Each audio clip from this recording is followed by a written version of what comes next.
Balandi, il y a Doudou Montiri TV, Doudou Montiri est en place.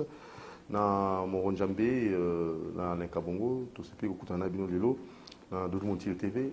Tout yambi pour na Bino, pour sur l'actualité, cadre na Katia PPRD, monsieur Lokaka, Jean Lokaka, au Naye, tout sur l'actualité, où ils allaient penza, les Cambo, il y a pétition contre Godem Poyi, où ils allaient rejeté donc par 33 députés. Et tout Robert Ali Solo, il y a l'église des réveils ECC, et Sengi peut appeler plan, feuille de route pour l'élection 2023. Donc, Bango peut appeler Bongo, il y a Bango feuille de route. Donc, après 5 ans, ECC, église de réveil du Congo, à côté Makambango. Et pour terminer, Toronata, c'était un gouvernement déjà 68 jours sans gouvernement et 164 jours sans conseil des ministres. Mboka ezali kokenda lolenge kani kotambola lolenge kani pe kolinga koyeba epai ya bandeko na biso ya PPRD si c'est vrai que PPRD kozala na kati ya gouvernement oyo ya ilukamba te soki ezali ya solo pe kuna na kati ya PPRD bandimi kozala na opposition. Yango ni makambo tobete ya sete mbote mona mboka Jean Lokaka mbote ndeko santé ezali malamu kimia lelo toyekolanda yo na bureau na yo un bureau confortable confort makasi bien que bato bakomona yango tomoni yo mpe na conseiller na yo Iguku tokei rapidement na likambo ya pétition contre Godem Poyi oyo ezalaki rejeté na 33 députés. Un mot par rapport à ça. Natondi otondi na pesi bayebanso balandaka biso mbote pe bayebazali na elikia ke Congo ekokenda liboso bayebanso batiaka mayele pe losambo bayakolo nzambe pe bayeba bokoko basalaka ke bakoka kobatela ekolo ya biso topesi bango mbote bayimboka ya Kisasa Kisasa ezali esika oyo to eteni ya mabele oyo uta mondele mboka banoko babengaka yango Léopoldville kine la belle kine ya élégance. Kisasa ezali esika ye soki moto auti na zamba to na ngunda to auti na esobe kote omususu soka komi na Kisasa akolula akotala banzenga pe baseka basi ya kitoko mibali oyo bayebi kolata bayebi koloba batambolaka na mituka ya kitoko balingaka bandako ya peto pe balingaka basheri ya kitoko balobaka vrai momi. Donc kinois aza mutu esalaka elengi. Alors, na ndenge etamboleli eza osala ke mwa bosoto eza osala même na comportement eza osala malamu te. Alors so etolingi totonga mboka baélu bakosalisa biso soki boza na bainstitution stable te bozala mpe na gouvernance ya malamu te. Eza interpellation ya biso nyonso. Toza pe parfait te. Tosala o bato babengaka harmonisation ya ba point de vue. Et puis koluka toujours ba conciliation par rapport na ba gestion. Mutu moko te tout le monde est appelé à être saint d'après Sainte Écriture, bato batangaka Biblia pe bato bokoko balobi faut kozala sembo po bamiso batambolaka na moral na bamisusu batambolaka na mibeko na bokristo. Mais nyonso eza osenga ke moto asala perfection moto azala kosala ke nyonso etambola na ndenge elongo bani. Alors bainstitution na biso soki eza instable soki eza digne te permetta émergence na développement mboka te. Et donc badéputé provinciaux na biso bayeba ke tokoki ko changer ba président tongo pourquoi rien ne peut changer ce que la solidarité et la harmonie. Et donc, une minorité peut avoir un point de vue et bah participer pour la reconstruction à Kinshasa. Et ceux qui ont un gouvernorat stable, il faut ensembler à la digne et produire Baïdi. Baïdi est pour permettre qu'on puisse sa image de Kinshasa. C'est-à-dire, vous avez tenir compte de mode de vie. Bato alopoto mingi pe ba benga ka genre de vie et ce que sangisi yango bokomi ko produire ba texte de qualité. Et donc ba député quinois pour la raison il y a élégance na ya beauté à vie va présenter ba scène où ils ont ça là que bazana différence il y a ba députés provinciaux au mususu bazana na Congo parce que c'est lui qui gère je suis à New York, tout à Washington, c'est différent dans le gérer Texas ou bien Californie. Donc, et pas la bisoto ça la beauté qui quitte la belle, harmonie dans mon ensemble et qu'on permettre proposition pour guider le gouvernorat il y a la Kinshasa. Et plus qu'on soit pas problème il y a la société.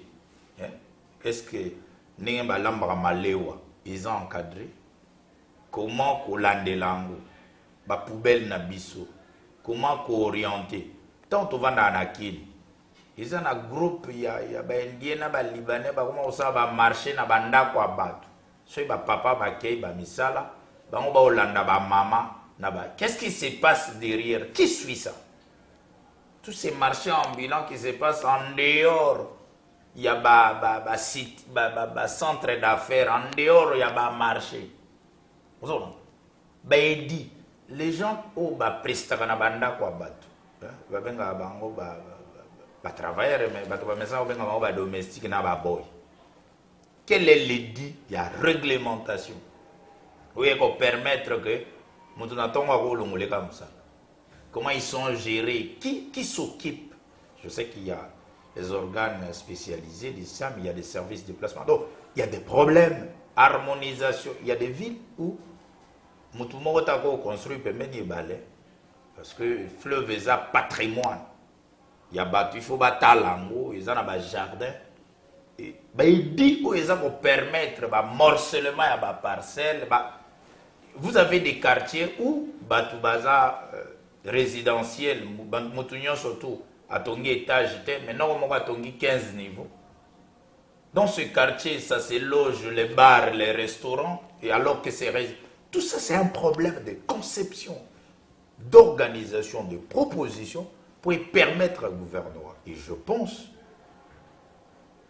que ceux qui à la tête de l'Assemblée provinciale, vous avez un moalim, c'est-à-dire un professeur, c'est-à-dire, et puis en même temps un pasteur. Donc. Et puis, bozana, tout ça, la culture, il y a tout sabotaka la personnalité. Donc, et ça, moi, culture, moi, ancrage dans la vie, quand quelqu'un devient chef, il faut saper. Pourquoi? Alors, ça, et ça, le comportement, qui a la valeur. La personnalité est sacrée. Hein? Il y a le beau, il y a le luxe. Il y a l'élégance. Mais tu dis à quoi? C'est en rapport avec résultat au bazo pesa to les animés. Nalingi que au moni ba mindele basa na poto basa la renette Union européenne à chaque fois baloba. Nalingi que ba cadre permanent à concertation et ça la kana ba assemblée na biso. Hein ba délibérer comme makambo et puis harmoniser la. On peut pas être de même point de vue, mais on peut se supporter par rapport à la gestion. Et c'est difficile naïta na biso au sentir que les gens se mettent. Le point de vue peut être différent, mais on peut atteindre l'harmonie. Et puis il y a la majorité, mais il y a aussi une minorité qui peut gouverner. C'est-à-dire, l'oignant se les a portés quand la majorité. Mais il y a une loi ou bien édit dans le cadre de Kinshasa, ou que minorité peut soutenir en haut, puis ça a une importance. Alors, pour ceux qui pensent que les députés, qui boy peuple, boy qui n'a qu'un peuple, na ndenge ba maintenir Godempo Godempo azongi na fauteuil na. Qu'en dites-vous, qu'en pensez-vous? Non, je vous remercie. Je ne pense pas que les députés va cause quand il y a peuple. Je ne suis pas avocat na bango, mais je pense que pour raison d'harmonie, quelqu'un peut initier, les autres peuvent apprécier pour la kolobake ezaki malamu te. Ba député ngo pe bazaka ba représenter ba peuple. Bazapeka na service ya nation. Mais bazana bato ba étudier ba méthode structurelle ba yebi que baza kokota na paramètre mo ba bengaka l'effet inhérent à la structure sociale.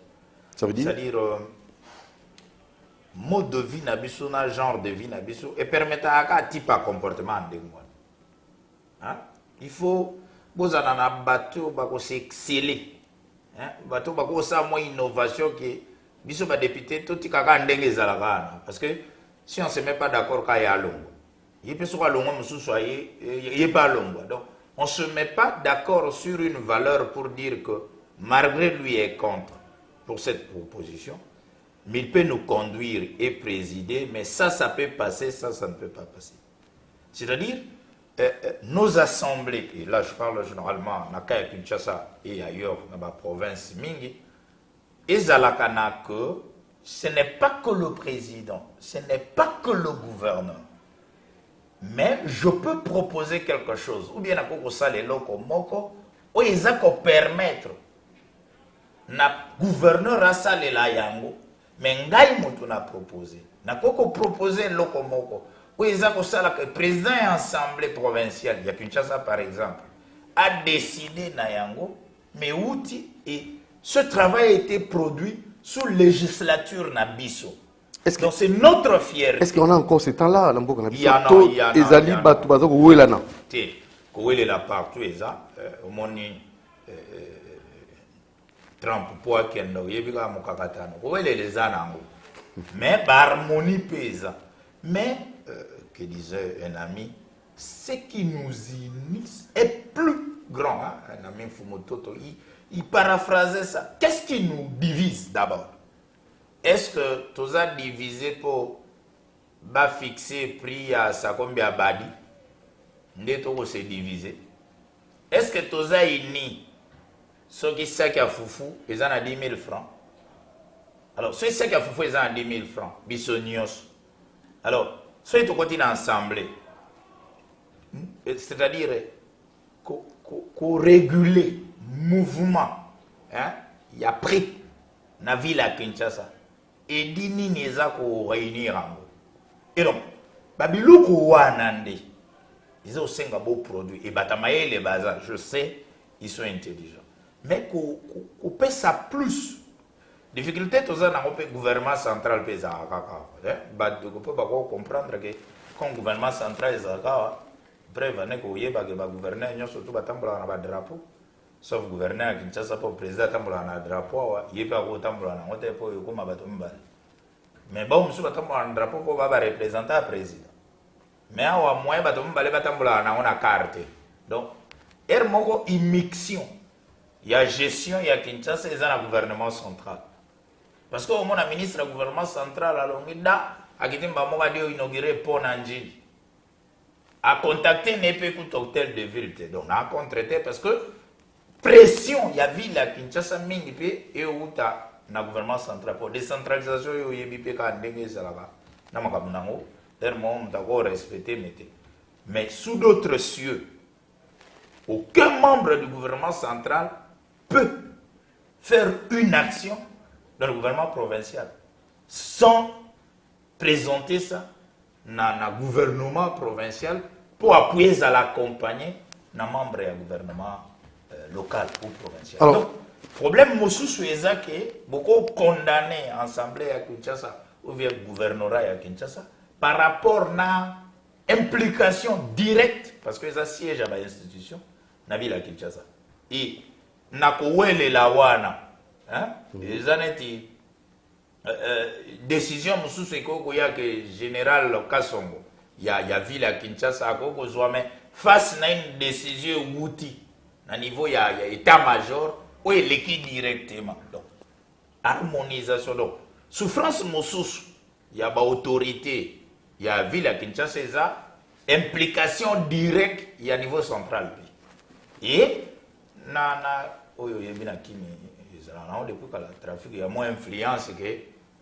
Donc, et l'autre, on a pu ça là qui faiblesse. Mais, je pense que va relever en gros comme défi pour ça la harmonisation à bas point de vue. Je préfère que tous allons avoir une institution stable, c'est-à-dire qu'on maintenir l'Assemblée provinciale. Je sais que les difficultés sont à peine à gouvernorat, ou il y a harmonie entre gouverneur et vice-gouverneur, parce que les zones d'État, les secrets sont gérés toujours entre eux, avec un esprit de retenue, parce que quand on devient homme d'État, tout n'est pas permis dans le lieu public. Il y a toujours ce qu'on appelle l'esprit de réserve et de retenue, parce que ceux qui nous suivent, c'est dans le beau et dans l'harmonie.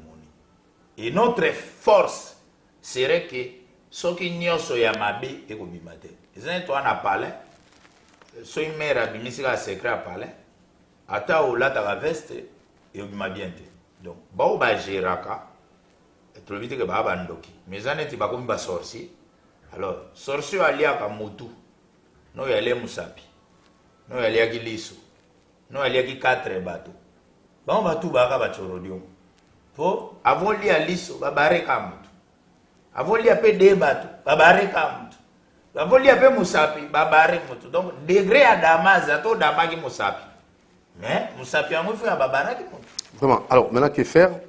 Est-ce que mode, est-ce que putain, il y a, vous faites un vote, il y a le président, il y a l'Assemblée provinciale, on doit revoir ça, ou bien est-ce qu'il y a le linguana? Natondi au bouton de Mingeza, bisogno surtout qu'on concourir au babenga état de droit. État de droit. L'état de droit, bah, toi, le poteau, bah, il y a des normalisation, il y a vie publique. Hein, qu'on normaliser vie publique. Et pour n'avoir dans l'élection, il y a toujours un cadre légal, hein, et institutionnel. C'est-à-dire la loi, n'a pas règlement, où ils ont même à battre dans l'élection. Alors, ce qui est loi électorale n'a bino. Hein, na appareil technique na dibiso eza seni ou eza ko accompagner na ba règlement nango na ba dépôt ba candidature na manière et définir ndenge wana c'est bon ce qui peut changer bolobi non pour ba voter gouverneur par exemple il faut azaleli na ba conseiller à ba commune na ba échevin. Hein, donc, chef de quartier, ça dépend de la loi Bolingi. Ce qui peut boboy, pour salim butumbuto, baninga balobara, tu voter quand un suffrage universel pour me tout andima que gouvernement biso tu voter qui. Donc, ça dépend, il y a cadre au boutier, même pour les députés. Ce Bolingi qui est député, bas à l'Élie. Au moment où on est aux États-Unis, Hermo, bamizou ba voter, bamizou ba grands électeurs. Pour nani, nous sommes en entreprise, en société à 10 000 bahts. Azana ba faire nanoko mususu ye musane ko beta dam ngubie abaya ka gege alors banoko des États-Unis ba otuna Joe a engagé 10 000 bahts na Joe a saka rien na gege ba ko za na voix moko bon a pesa état de droit égalité biso to ana on a égalité que ba voix za ndenge moko or baninga basi ba ebaki Joe ana ba entreprise alinga ba trouble te Joe Mususu, il y a des troubles à protéger le côté. Moi, grands électeurs, on ne se va réunir, Villa Kini, on dengue godie, toi, on a besoin, par exemple, Lokaka. Le vite, pour écouter, vient en Argentine, on dengue donc, batali. On dengue godie, toi, on a besoin, Igou, par exemple. Tu vas raisonner, oh, pour l'année, tu vas vite, tu étudier, tout le monde qui est sur la commis, intérêt aux al. On a pas grands électeurs. Tu me souffles, va ton États-Unis, va bien avoir critères sensibles, donc tu vas là. Bao boulé que pour développer ville nabiso, faut tout tirer no hôtel. Ba miso pe bana ba critère ba ben en capacité, bana mayele à jeter. C'est quand hermo bana besoin muto à l'arte. Bana besoin muto à mayele pour canaliser ville na bango. Ba ko lo non tout tirer no hôtel. Vous comprenez? Donc ngonga wana ba yebi que so ba tieye au batela na ba intérêt ba tabali konda na ba tabazwezu. Parce que batabazwezwe ba piara likonda. Voilà. Alors, ba ville na bino sika bozana modèle. Bon, ba député ndesika ba votala. Tu na ville na biso, to go tia mutu tel. Et puis, mutu musu sa yebi chiffre. Tanga yebi chiffre, ayebi pe masolo. Kaneti ya gouverneur Gentini. Donc, ayebi chiffre, ayebi masolo. Kapé aneti président Godempo. Ayebi chiffre, ayebi pe masolo. Pas taper na système gars ya système à copeto la bato baza peu propre. Alors, si ka botala to même ndenge nini. Question sur yangwa. Mais tout ça, quand le vice-gouverneur Azo Pimisa, la vérité mususu, la gestion kaka ya ville oyo pour naie ezango possible et facile, ville ezala vraiment bien gérée. Malheureusement, ce n'est pas le cas. Et lui condamne les gouverneurs. Oui, Vienama Kinois, gouvernement Kinois, président assemblée Kinois, député. Et ça, oui, na Kine, il y a un système, ping-pong. Mais est-ce qu'il a tort pour ça? Si, il y a un système à Kine. Mais, bon, on a ma solo à côté ça. Pour exemple, solo à Kati. Parce que Muto azana silité au Banza Mutu. Au Banza Mutu, Hermoana Sil. So Mutana Sila au Banza Mutu, Yoloba au Banza Bonani. Il y a au sentir Gana Sil. Mais si Kande, ma solo Mususu, il y a ma solo à Palais. C'est-à-dire, au gros bate que le vice a na torte, a l'obib na makambo que ya au vivre. Kungonga no kangete. Toi na qui, a l'obib na makambo que ya au vivre. Bon. Koto mususupe, gouf, a ko sa réponse, ermo pas ko melango no ya style. Mais vie nanga godem po irol nde ya mwana. Pour réconcilier que et puis sa harmonie pour les je suis à ville à Kinshasa, il y a président ensemble. Harmonisation. Hein? Harmonisation. Qui est derrière Godempoy? Ngaska nazana ba derrière te. Bangunde bazawana gouverneur, vice-gouverneur, président assemblée na ba député. Baza ba membre ba parti politique qui kaka ya kidiba. Ça veut dire? Bazaba homme d'État. Et baza ko assumer actif na passif ya gestion na bango. Mais ce qui est vrai, que dans la grande gestion, il y a ce qu'on appelle l'esprit de retenue et de réserve. Parce que dans la nomenclature, il y a des fonctions. Bisous, salut, la science administrative. Ce n'est pas n'importe qui devient directeur. Là, vous faites allusion à quoi? Non, Nazaouya. Hein? Parce que, bako ko engagé yo, ko mata grade chef de bureau, chef de division. Hein? Ce n'est pas n'importe qui devient directeur. Ce n'est pas n'importe qui devient secrétaire général. Et ce n'est pas n'importe qui devient gouverneur. Parce qu'il gère les vivants et les morts.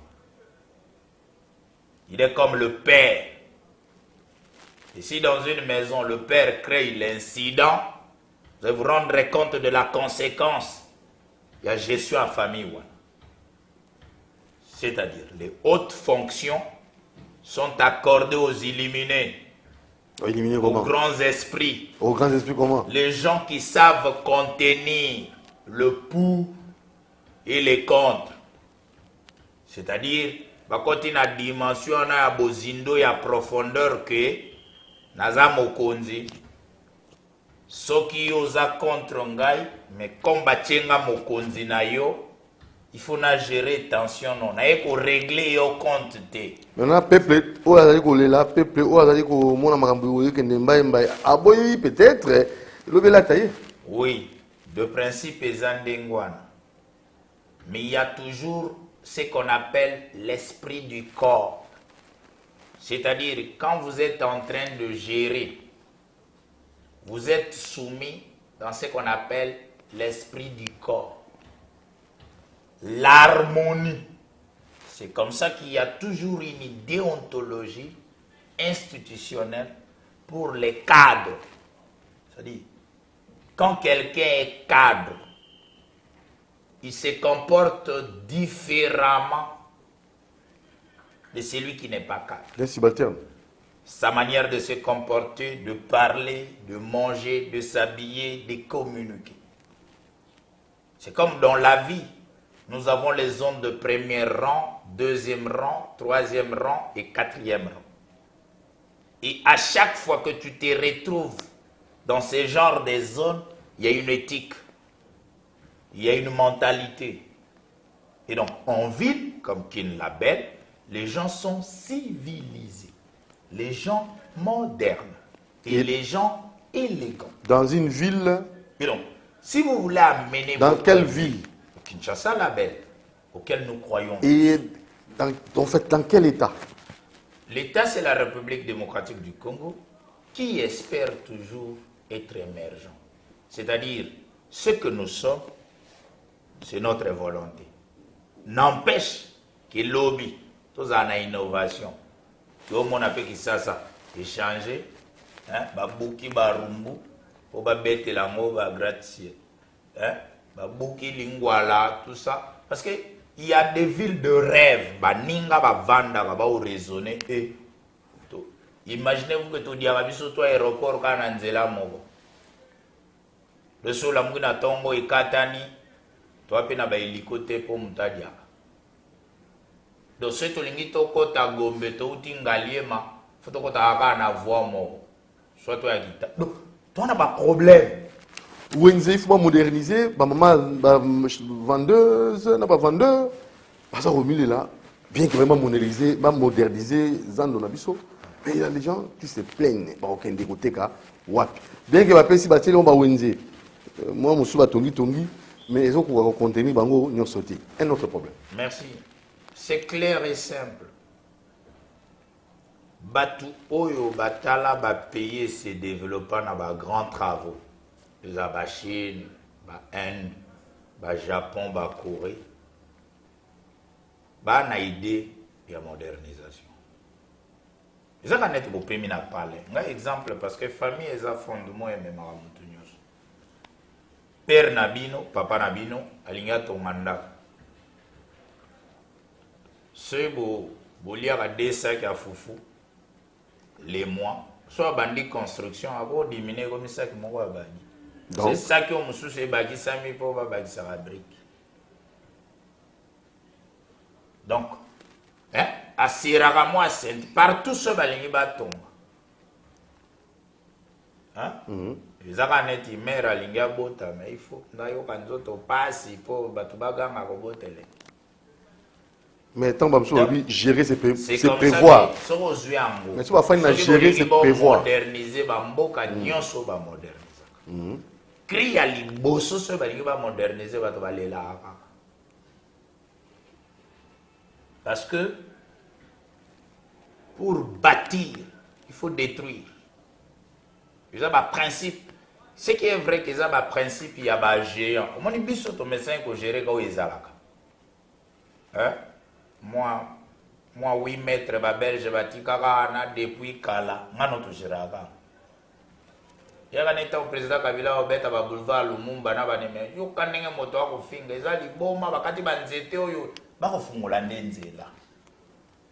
Nana walinga kata ba ukata limete wana nana fingate ba ufungola nzela eza liboma bakati ba madame oyo vraiment za ko mutadame madame oba ufungula ndenzela to basisi nzela eleki komi kitoko mais nani afinga tete oba obwaka mabanga donc nana monde otana ngota ata na New York balingi ba beta quartier asika ba okata oya mais mututu azaka donc mentalité wana nanu to mesanité je suis pas contre batunyo so ba oteka na marché central eza nanu choc ya mentalité et c'est comme ça qu'il faut avoir les grands esprits quand on veut bâtir il faut détruire quand on veut bâtir yeba déjà na ndenge ya mokili donc changement de jeu parce que pour batongelo kwa sika mais c'est qu'on prévoit gérer c'est prévoir ya mona lobby comment pour batongelo kwa sika il faut ba détruire et là liboso ya moi et tant ba détruire ils ont la conséquence ya immédiat ils ont biso to damara yo yebi bolo ezate tata nzambe sali ça il faut na choquer banini pour eza mais entre temps na banda ko choquer 40 ans kana même style wana et puis quand ngai moto batiaki micro balader na ba salite gouverneur atala papa Tshisekedi maman Oliva nyoko maki ake mama Denise Tala 40 ans sika noko wana so balobi no balinga mentalité wana ese fanda ke ya pe makana salite batika ilika wana ikoma mesana na ngwe koma kir akomi koloba suni sika to ba changer bineza photo ko choquer ndengani poeza économie informelle en amont on a raison mais en aval so bo la lier millions on ko changer té donc sika nde gouverneur ka théorie d'anticipation moi ba marché local ata ba bieza na rai chaye nano trempe le kamikolote kenano ko chaye dimi marché ya liberté Mose Laurent Désiré Kabila salaka moponi tanga Ukraine amoni bato ebele koto so koti na marché ya liberté na kati eza vide même na raya va vide mais non lubi na oti talaka ka degré toza marché wana so le kalibando mona ngo plein dina rond-point ngapa so koti na kati ya vide na rond-point ba mama ba oteka na balabala pour ba client mona bango banoko musée salaka lobiti batu baleki koto yo boron ezaka General Motors habite vous bête là on a marché en entendant bato nyo pe bien mais banoko ba vie na biso ba papa zola baza oyeba on ba nini mama Fatou oloba na bino batu bate voilà batu tout bazai koto ba utanjili ba nini ba beti marché moderne en entendant ka po ba moderniser pe oyo bon yo yebika ke kindoki pe za rawa ya GT yaka neti batu so bangi ba tshela bino courant boro ne za mingi na mbanda so bangi ba tshela courant fo ba bare mutu ayaki na courant donc so bangi ba ya neti batu mususu balinga lumière te so ka lumière bandi guerre bandi ya neti azane choro ba révisser batu mususu ba wana bana bango ba choro balinga ke bonga te iba choro so ba komi ebele ba se ligue yo bika nde ba dama gouvu musuka na marché na central non to ba petit gouvu mususa daya na époque AVC kula wana c'est cool ka marché central wana ils ont appelé na ba choro nango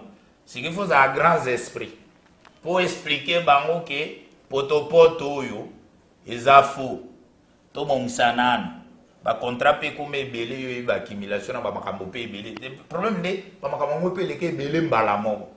Mais il faut aussi que campagne de sensibilisation. Le problème c'est que il y a poto pour ici là, ba bétonner. Mutu pas joie bétonner, azala rapé moi rapide. Le problème surtout on a opé yangwana. Ozwa qui marché de pour voir qui dank. Ba kaya si ngopé poeya. Or biso tala na ba Chine, na ba Japon, ba Corée. Ba otonga ville il y a une année 5 mois. Ville est vide. Le marché central wana so bozo organisé dans un mois dada. C'est-à-dire question il y a que s'organiser que et ça la remou pe mingité. Alors très bien on en parlera prochainement. Tokem rapidement dans makambo ya élection 2023 Senko fait des routes nango et siko église de Réveil du Congo ba pesi fait des routes ba sengi 6 axes au bango bazali kolobela réforme électorale éducation civique et observation électorale, promotion de la participation des femmes jeunes, Nakatia Masolo Ango, et justice et sécurité électorale, et pourquoi pas aussi, c'était la résolution des conflits électoraux. On a la réforme au Bassin. On a invité 2023, l'église, à côté, Makambu, à Téléméli, l'élection. Mais au Kemba, on a les deux questions, madame, encore. Déjà 68 jours sans gouvernement, 164 jours sans conseil des ministres. Avec deux premiers ministres, Moko Azozela Moninga, Akota, Abanda, soit à Koti, Azozela Moninga Bima. Et tout ça, ça pose problème. Votre réaction? Oui, je remercie. Au Moni, la méthode, nous biso to message na moté. Ils ont un style classique. Babilo mususu. Oui. To message na pensa na moté. So landi banoko baliku dukuna na Jérusalem. Banoko beta nabo un mois ou du barak. Bazao beta na ba Benjamin gouvernement qui a composé. Mais ça pour empêcher Israël de stabiliser la politique à Damas. Hein? Banoko beta na Belgique ba beta bo une année. Ba gouvernement. Hein? Et puis Belge moko alobate ke pour Rwanda bango azama elete ou bien pour ba Belge bazalaka na makasi te. Non, bango penza ba fanda Union européenne vanda chez bango. Beta bo une année dans le gouvernement. Osaka ba conscient mbili, hein?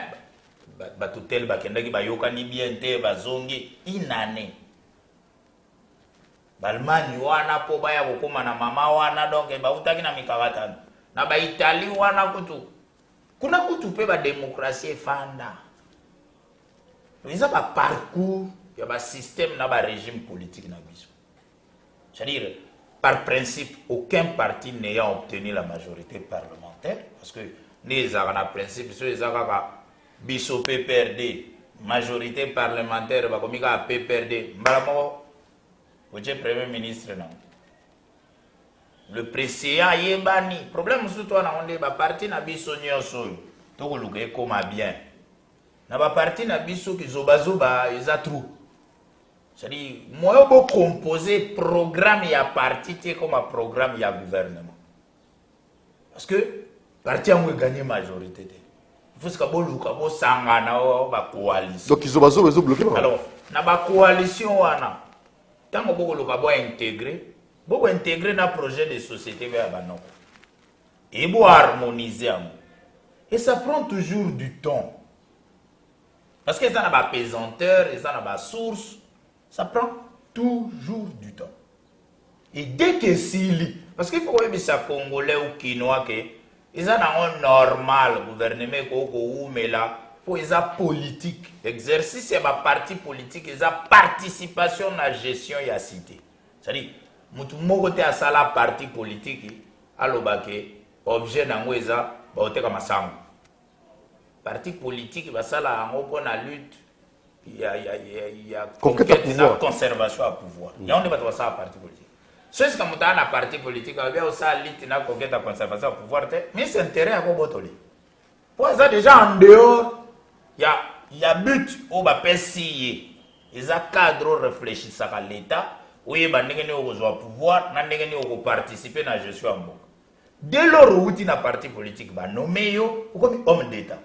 Au service ya mboka na bino parti na yo opesa nde ba cotisation mais kuno komi ota la vision ya mboka mobimba ekotambola ndenge c'est comme ça ba parti ya mbope e gagnaki te mokonzi ya mboka pe tango abimi parti nepe eza majoritaire te olandi alors yepe azana vision o ya revaka ya Congo grand. Ba parti wana pe mususu eza na vision ya Congo grand. Alors ce premier ministre chef du gouvernement à côté. Tant aza ko sala makambo wana, aza ko harmoniser pour akota. Na vision eko sala ke action gouvernementale et se reposer sur makambo tamsamboka. Et ça prend toujours du temps.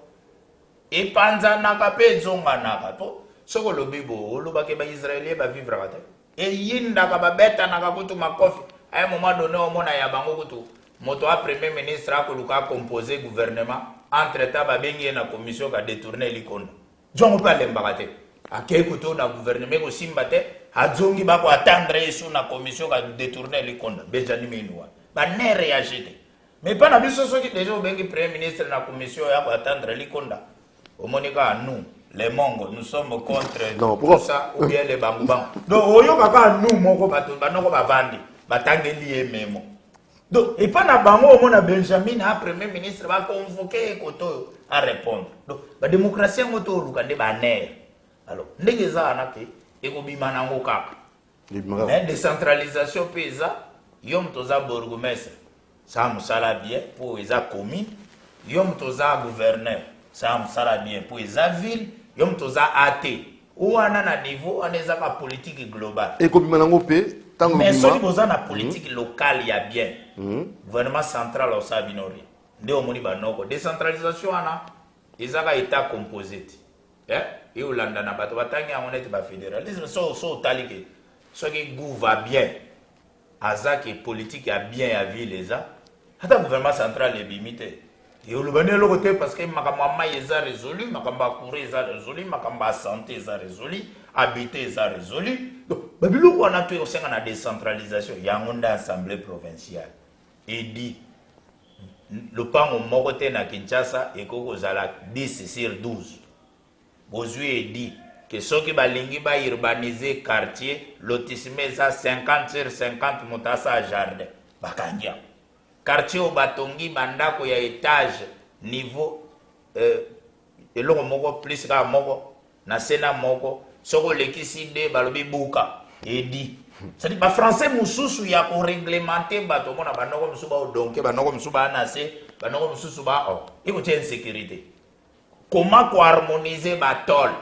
Bovandi boye. Moni ba mboka baninga mususu wana avion kolula. Kotoka vert ya batol. Koto musuka jaune batol. Et puis banzela bakata oyangana yo edi ezate. Oyaka nzela bo udu. O esuki mir. Onino. O te porta ya awo. O me aveni baka esuki vie ko raisonner te esuki. Cause Benzela wana nani ayirba nani ba topographe banani batalaki banani évacuation. Makambu la osala ezali. Makambu penze za o ezala ba. Mais oyo ba ngo sala te. Ba tuifu basala. Mais tango osala mo mponi. Oya minene peza. C'est-à-dire pour na ville à Kinshasa ba réunir ba architecte. Bazana ordre ba architecte. Ba étudier fonctionnement ya ville. Oyo Brunel Joseph ancien président na Fiu Ndonoboni ye azala koninga kaka yenda comme président mais oya kala pazali ozomona na no penza ba harmoniser petit évacuation à mai ya ville à Kinshasa so mbule beti mai godi wapi yo akinwati omona en face à palais du peuple sika est-ce que gouvernorat ye président Godempoy ayebi ke batongaka palais du peuple pour na ministère ya culture et art. Voilà. Oba beta ndule na Congo ndule. Voilà. Ndule penza. Ça la cinéma. C'est ça. Bango batikaka polele, ba clôturaka batikaka polele po ndule ça la cinéma so odi palais. Sika et comme place ya nous votons. Palais à voter za koto. Palais de la nation. Bazwa siko bisika kiti. Palais de la nation béton a matana mongaliema. Parce que ndeto za boy makamuso eza ya ville à Kinshasa député. Vous rappelez que palais de la nation est un palais à député. Balongwa kuneza centre ba kinois. Et on moni hermoso loyenge bato beta dudu. Pour eza place andoule. Sal ba conservango na bourte que bato ba raisonnaka la politique publique na la défense. Ba conservaka andoule eyinda. Sal nda palais du peuple. On moni banoko beta trop po ba concepteur ba chinois. Atonga sal wana na bulandule. Yo moindre pépé mon député. Ah bulandule et na kati ya député parce que la salle a été conçue na mystique andoule. Alors et dit il y a ko signaler qu'il faut qu'on réclamer ba kinois ba na besoin palais du peuple. Wera, JB, Kofi, Fali na banoko tu ya kalawana babetaka ndule bien po ndule kokufa eza pe shit ya culture président koti na Union africaine culture le ndule toko die boy avakita na 10 musicien moko akiti na chauffeur 10 ndule leki ka partir ya présidence Union africaine to beta bandule Afrique mobimbe ko salaire malgré Covid mindele déjà basi bafungoli ndule donc salwana Idi Akin très bien va libérer en face il y a palais du peuple place bacha Leni ya eux pompa biso ba mai banini ya moto wana pesa sikanini eza centre ya épuration ya mai ya Kini c'est-à-dire mbula so ebeti mai uti Kalamu euti Ndal euti Bakave place wana eza na trou ya centre d'épuration mais edi mususu eza banoko histoire akini ndiwa sika centre ba ngba beta mo bange na batima wana sika omona ka to vandi kini mobimbe zindi pona nini batongi na centre épuration ya mai o comprend alors sika babula ngo sikeza ba makamunde yango wana koloba ke na olingo tonga Leni place eza wana vi mashuru komona fote Leni wana place wana to batika batiaka ba eucalyptus omoni politique pe komaka so yo kati nzete banoko pe balonaki neti bazwezwe yo so yeka okati nzete centre sika ya épuration wana ya mai est-ce que oyeba dega nango ke mobange moko ambule ko beta côté tout ane ko yinda po centre épuration bakanyam alors sika yo makambo akini ndi yango député provincial dit ya ba centre d'épuration bakaniveau banoko musu batonga ba palais dikola bakaniveau banoko musu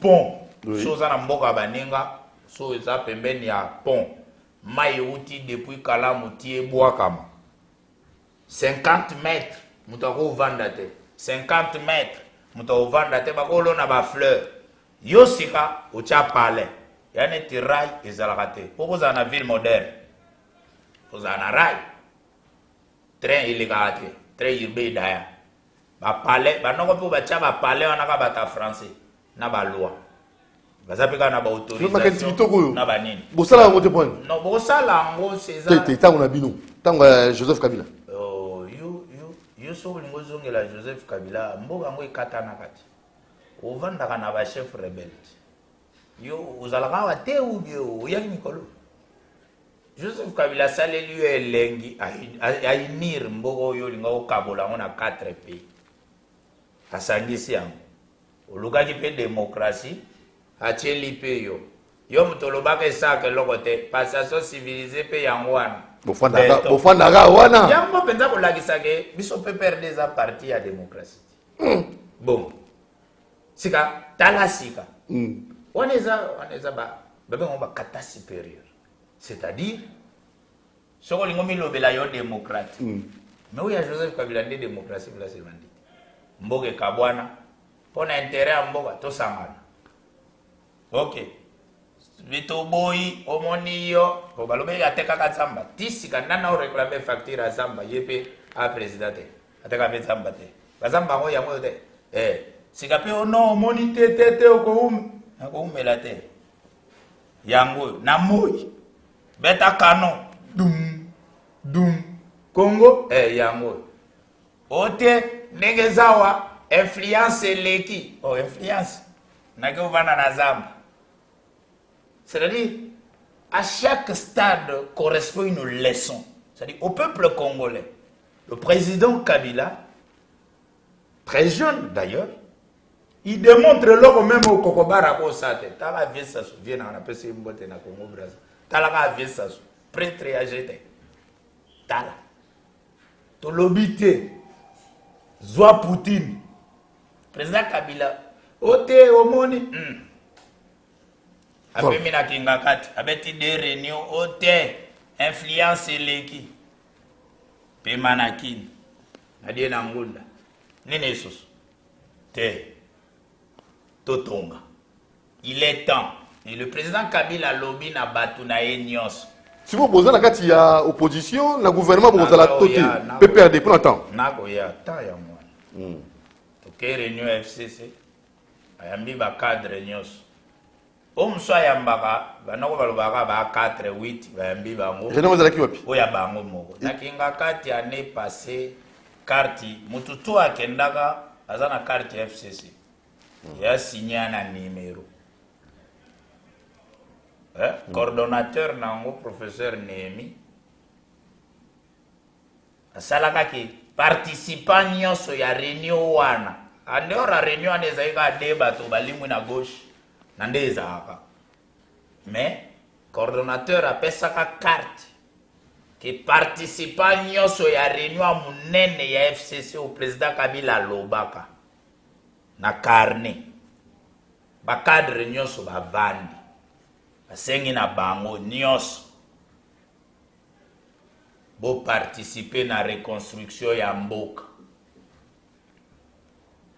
tozala ba acteur ya développement tozala bato to comporter force ya progrès mutu neti ngalo kaka nasaka politique na Kabila fona la kisabato ke na tongi ndako awa nazana bilanga place tel na vanda kawa bana nanga pe bangoyo c'est-à-dire nazala mutu nazako mibomba te ifo bayeba ngapo na sala ka politique asengi na bango koko sa politique te obata maka bayeba ka yote o participaka te il doit apporter soutien à bino na président Tshisekedi po botonga mboka caméra pe zalaka bande peza ba filmaka pe eza histoire ya bakisi pona ye alingi ketokenda na coalition mingi po eza malamu totonga mboka ensemble na président Tshisekedi réunion biso tout okotaka yebele biso nyonso vous allez accompagner le président Kabila à la révolution, vous allez na PPRD na ba parti. Mais en définitif. J'ai là, parce que biloko est belé, il faut qu'on définisse en bien. Hein? Faut qu'on puisse sa pensée à mutu. Très bien, on y va. Au moins mutu, oyo apesi bino déjà grandeur na ye. Tant que bato balobi, on a 2 présidents. Non, on n'a pas 2 présidents. Nathan on a rentré à Sénat, à la type passant sénateur. Eza leçon, c'est-à-dire tango yo watakaka mutu mutu ango pa ko lobate maza ko répondre yo tango alati à quel sénateur? Je suis sénateur à vie avant d'être et puis abimi leçon. Alors le pareil leader qui ne vous crée pas le danger, pourquoi ko luka danger face na ye alors que danger ezate to participer bisonios totonga mboka parce que ceux qui nous avons participé toko comme acteur à développement Animo pour comme force à progrès pour conclure le gouvernement boza la toté na vision où il y a président Kabila il y a reconstruction na ya ko participer na reconstruction ya mboka et la question lui a été posée pour na cohabitation na coalition. Il a répondu qu'il batoke. Il souhaite tous à la coalition. Mais c'est Koufi déjà. Na. C'est comme une union sacrée. Ngai wana makamunda. Et toi maintenant comme une union sacrée. Ngai. Toi actualisé. Ngai. Na ndenge Congo eza kotambola. Le président Tshisekedi, chef de l'État, aza mokitani ya président Kabila. Et aza père de la nation. Na misala aza kosala au-delà ya nyonso to kotambola na ekolo na biso le président Kabila reste le partenaire ya gestion politique ensemble na président Tshisekedi et s'il y a le pouvoir